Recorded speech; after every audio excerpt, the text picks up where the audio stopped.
Hey everybody, Davenport here, 2:58 p.m. on the Northwest clock, 11/16/2020. Senior producer for Alternative Public Radio International, live on-air host for Blog Talk Radio, Kiler Davenport and John LaCrone, every night at 6 p.m. on Blog Talk Radio. Call-in number over there is 646-716-8423. We're on live every night, Monday through Sunday, Pacific time. If y'all would like to stop by and say hello, chat a little bit. If you'd like to be a guest on the show, you can contact us via PM, either John LaCrone, myself, or Marion Pound, Pound. I'm going to play a little clip today. A lot of interesting things happening here in liberal Oregon. We always say the hippies are in Oregon. The stoners are in Oregon. Boy, this kind of hit me sideways. They have decriminalized small amounts of just about every drug you can think of, from methamphetamine to heroin to crack to cocaine to you name it. Psilocybin, DMT, ayahuasca, the list goes on, ecstasy, decriminalized. So you can actually be caught with a small amount of drugs, and if you're not considered a dealer, found out to be a dealer, or mixed up with some big drug manufacturing organization or distribution organization, you will be set free, or you will be offered the chance to go to rehab. Now, I think this is probably a pretty good idea, something we've been wanting for a long time, because who wants to be put behind bars for 20 years for a half of an 8-ball of cocaine or a few pills of meth in your pocket? Who wants to ruin somebody's life for that and especially if they are an addict, which they've now considered it a disease, which is controversial as hell.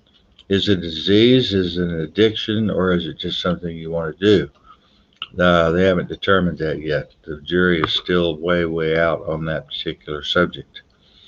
Of course, cops are going to lose revenue. Cities are going to lose revenue on this in their statutes and ordinances for going out and stopping people, mainly looking for drugs, looking for people on parole or probation, looking for people that have had run-ins with the law before, et cetera, et cetera, et cetera. They always act like they're stopping you for a tail light out, or you went over the yellow line or something like that, but it's really about drugs. So now what are they going to do? Cops, what are they going to do? I know they're going to have some discretion to say, well, this person is not a dealer. This person is just a casual recreational user of this drug. We can tell by the way it's packaged. We can tell that it was in his pocket, left pocket, front pocket, whatever. He didn't have a trunk load of it. He didn't have a book of distribution in his car. He didn't possess a gun. So all of these things have to be taken into consideration by the police, and they all have to be factored in order to make a decision whether to offer this person rehabilitation or not. Now, I don't know how many people are going to want to go to rehab for doing a little meth or a little ecstasy or a little cocaine or a little heroin or whatever, marijuana. I just don't know how good that's going to work out. Most people are just going to want to be let go and go home. Now, if they're offered a choice of jail or rehab, then there's another story. We haven't determined that yet, what's going to happen with that and how they're going to handle that particular issue. We will be keeping you up to date and keeping you informed on that issue as time progresses here.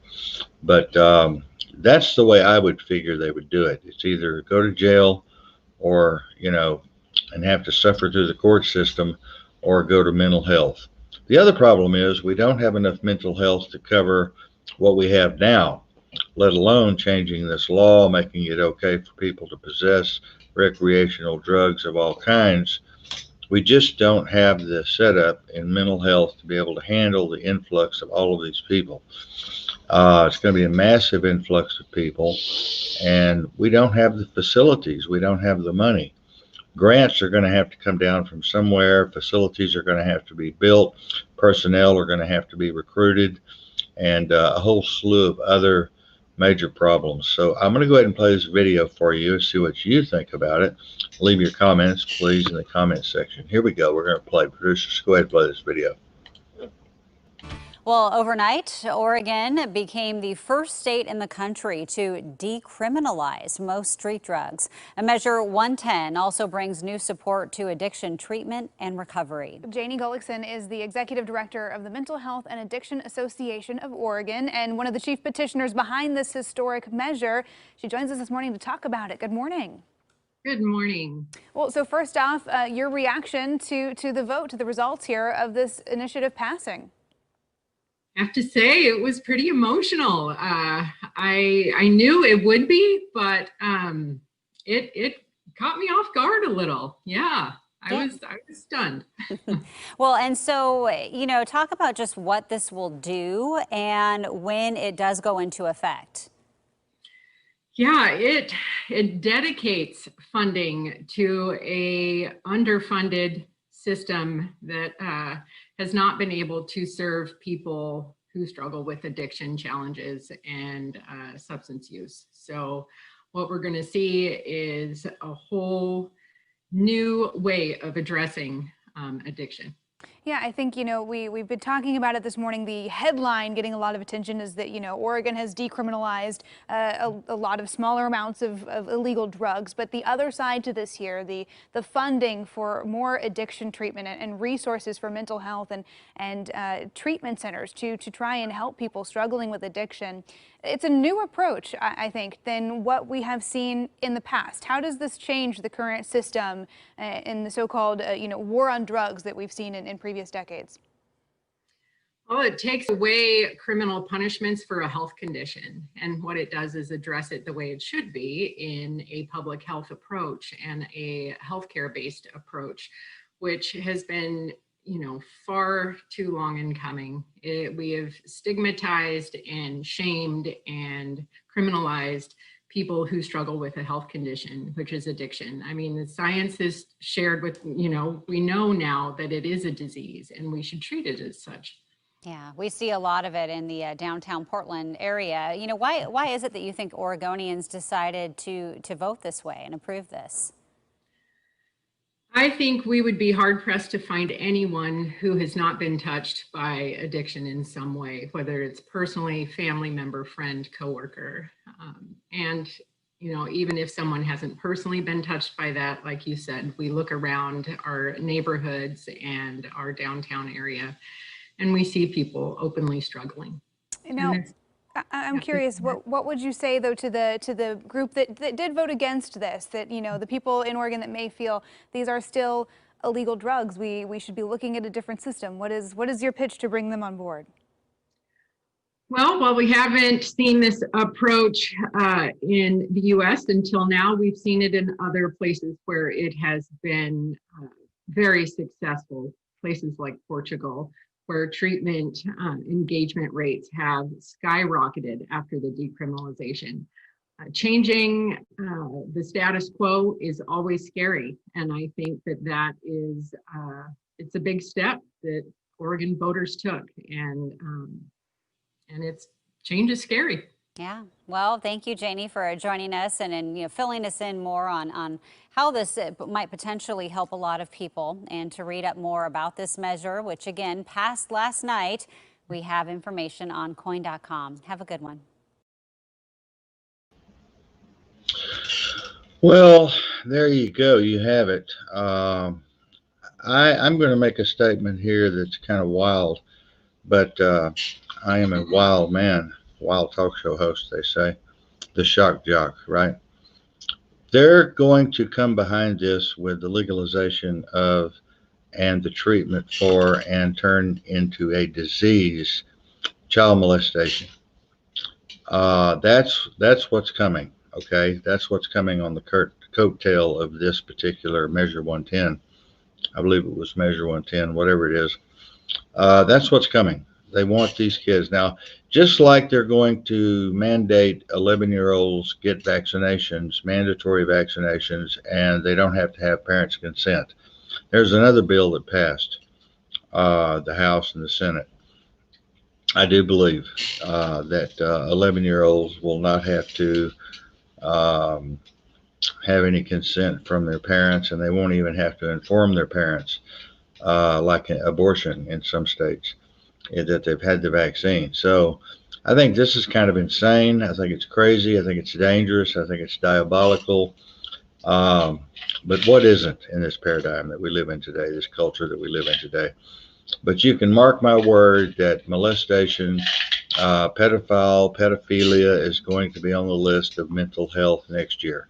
You can mark my word that it is going to be on the list of mental health care next year, and there will be no criminalization for those who haven't made penetration their goal, their effort with a female subject or a male subject.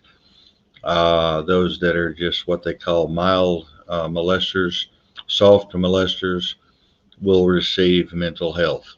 And it will go in the DSM-6. It will be coming out of the DSM-6. You can mark my word on that. They are working diligently to get this passed. So there you have it. We had some great breaking news tonight, times two. And as I said before, the system is not ready for all of these folks who want rehab rather than jail time. There's going to be a whole slew of people that want to go to mental health, mental health, mental health, mental health. We can't handle the load that we have now. And plus that, with the COVID-19 situation the way it is, everybody on camera, can't see your doctor, can't see your specialist, can't see your clinician, can't see your psychiatrist, et cetera, et cetera. What are they going to do? Counsel people from home on video? I don't think it's going to work. I really don't think it's going to work. I mean, I think it's a good idea to an extent, but there's just too many problems that they haven't thought through. There's too many things that need to be discovered. There's too many. I don't think they did any real discovery. I don't think they did any real hard empirical studies on this from other countries, as she was talking about. Portugal, I think she was talking about, and I'm not sure. Whatever country it was, she said the skyrocketed. Well, we can't handle a skyrocket. We can't handle the mental patients we have. We don't know what to do with them. We don't know how to deal with them. And right now, the mental hospitals up here, mental institutions up here are ghost towns. There's nobody in them because everybody's so afraid of this hoax, COVID-19. So, there you have it. You heard it here. We'll be talking about this tonight on the show. We go live at 6 p.m. on Blog Talk Radio. That's John LaCrone, Kiler Davenport, and John LaCrone live on Blog Talk Radio, 6 p.m. Pacific time. And we will be talking about this along with other very important issues and news items of the day, including a little bit about the election fraud, and not too much about the election fraud, but a little bit we'll be touching on. So I'll see you guys tonight, 6 p.m. Pacific time on Blog Talk Radio. Call-in number again is 646-716-8423. We will see you there. Thanks a lot. And thank you again, AXJ Radio. We love you guys over there. Bye-bye.